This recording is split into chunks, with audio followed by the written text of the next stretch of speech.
Hey, this is Kim. Today I have a great review for you on the Cleo Culottes from Sinclair, plus a few tips on how to sew them. Stay tuned.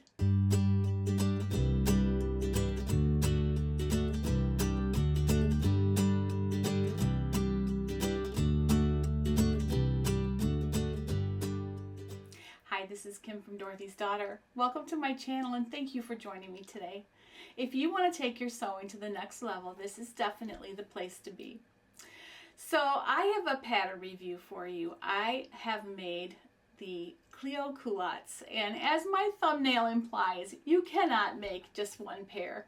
So I'll tell you what's great about them, what to look out for, and a few ways of how to sew them. So as my channel begins to grow, I can't thank you enough to everyone who has subscribed, shared, and participated in the Facebook group and in the discussions. Thank you so much, everyone, for that. So if you haven't subscribed to the channel, just go ahead and click that link down there. You won't be sorry. So I made a pair of these real quickly one day. I just got inspired to make some culottes, found the pattern, downloaded it, had them made in an hour and a half, and left for a trip. Can I just tell you that I never want to take them off? They are the most comfortable things. I mean, they are awesome. Yoga waistbands are amazing anyway, but these are really, really cool culottes. Cool culottes? Cool culottes. Okay. Anyway, they are just so comfortable and so easy to wear. So I don't have a lot of bad to say about them, but I'm going to just cover the highlights and see if maybe the reasons I like them might be the reasons you might like them. So as you know, I like to go category by category through my pattern reviews. I'm trying to be as objective as possible, and that way you can compare them to what I thought about another pattern. So I'm just going to go through the areas now on these culottes. So on with the details. First of all, this Cleo pattern is culottes, and they come in either shorts or culottes. There are two waistband views. There's a yoga waistband on both, but the one yoga waistband has a V in the front. Really, really cute. So there's not a ton of variation, but you know, enough that you can vary them up. And then they come in a huge wide size range. So, and I'm going to get to the size range because it really deserves a category all its own. Wearability, oh my goodness, I have worn these so much.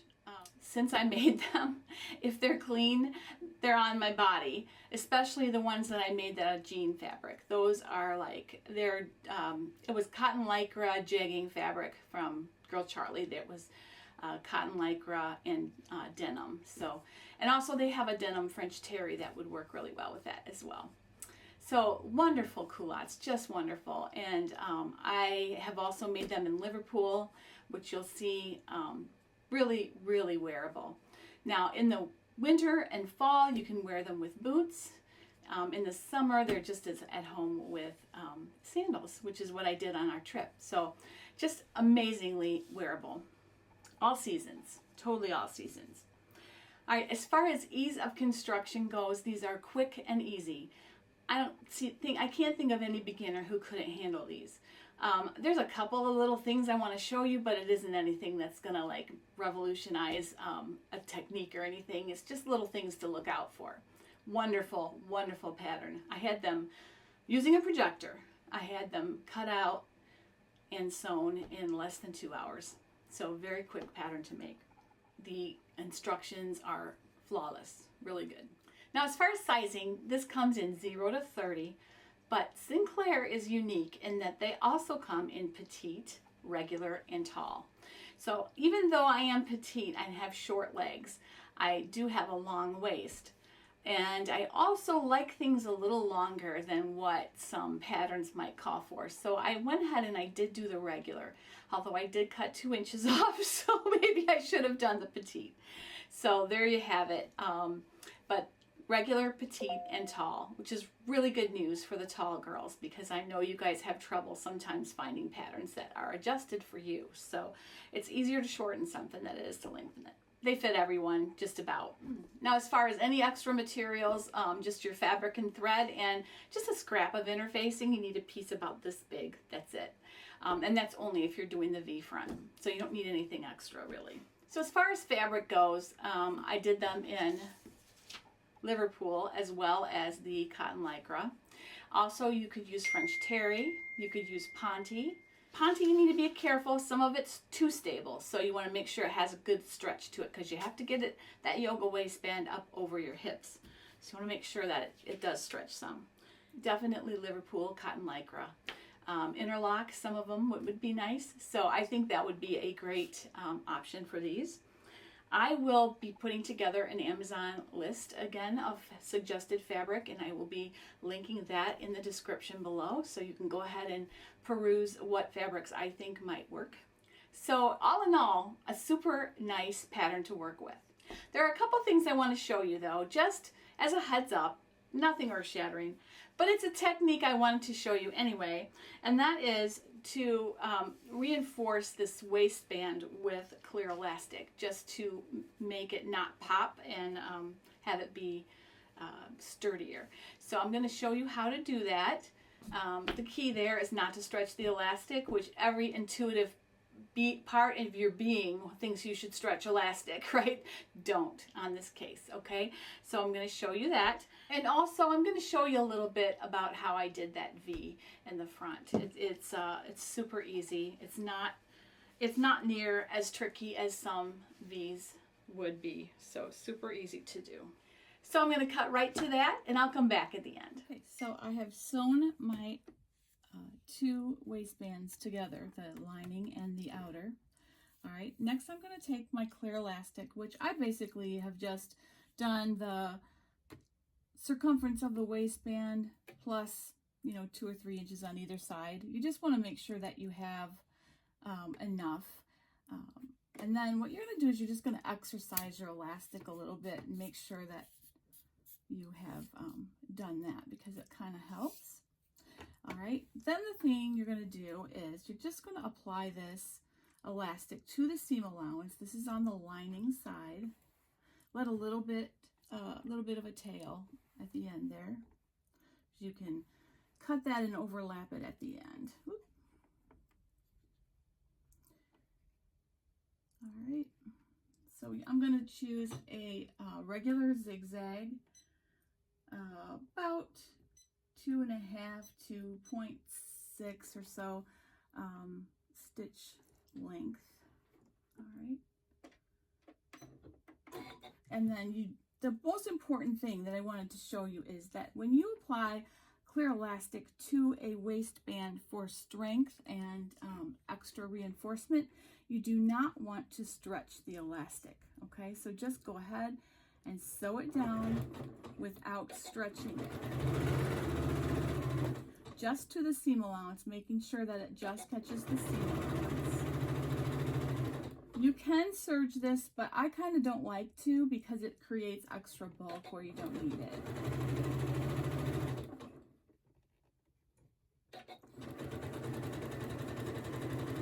And what this does, this keeps it from popping stitches when you're pulling it up over your hips. And this is great to do on any knit waistband, even if it doesn't call for it. If you've got a knit waistband with a seam allowance, this is a very good thing to do.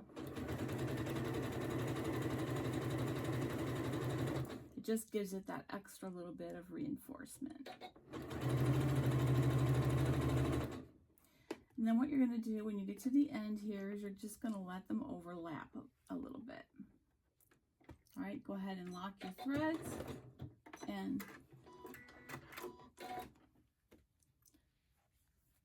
now what I'm going to do is I'm going to take this to the ironing board, and I'm going to press this seam toward the lining so the elastic will be enclosed, okay, toward the lining. All right, then we're going to go ahead and understitch that to the lining, and then you'll have your waistband ready to apply. Okay, so I've gone ahead and I've pressed that seam allowance with the elastic added to it. I've pressed it toward the lining, and now I'm just going to understitch with a zigzag at the lining. Just basically understitching is just sewing that seam allowance down, And since this is a knit and it's going to stretch, we don't want the stitches to pop. We're going to go ahead and use a zigzag to do that.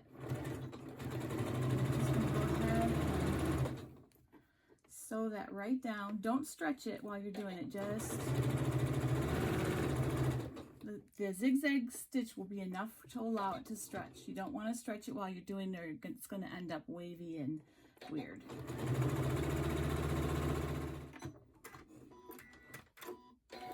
Okay, so now I've got it all understitched.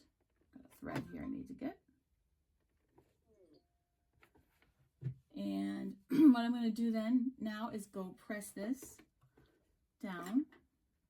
All right, and then we're going to work on applying this waistband to the culottes. Okay, the next thing before you go any further, you want to apply a little triangle of interfacing to the wrong side of the lining right at the V point, just to reinforce that. Okay, next you're going to go ahead and just baste the lining and the waistband together, 1/4 of an inch away, seam allowance. Just baste those two together at the V point. Go maybe like 1 inch to 1.5 inches on either side of the point. And you want to try to keep that point really exact. And for this, I'm going to go back to a straight stitch.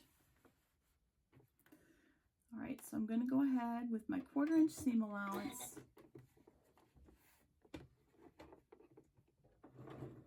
Stitch to the center of that V point. Try to be as exact as you can. Okay, I'm going to move the pin. And then you're just going to pivot and go a little further.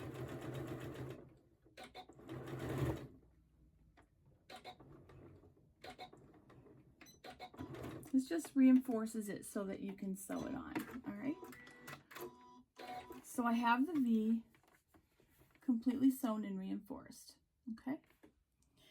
Okay, next what you want to do is you want to, we're going to secure that V together. Okay, so what we're going to do is we're going to match the center front with the point of the V. And I'm going to secure that with a pin because it's a little bit more exact than the clips. Okay, just secure that.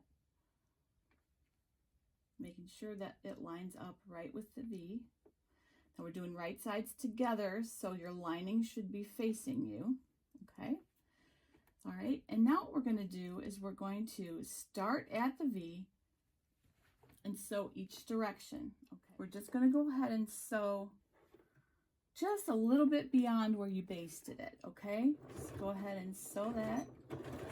Just going to get the V right first before we sew the rest of it on. Okay. I'm just going to do that, and now we're going to go ahead and we're going to go the opposite way.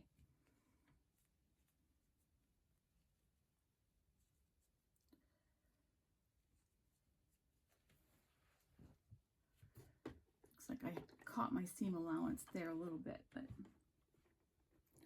find where your other seam stopped and go right to the center. And just go right along here.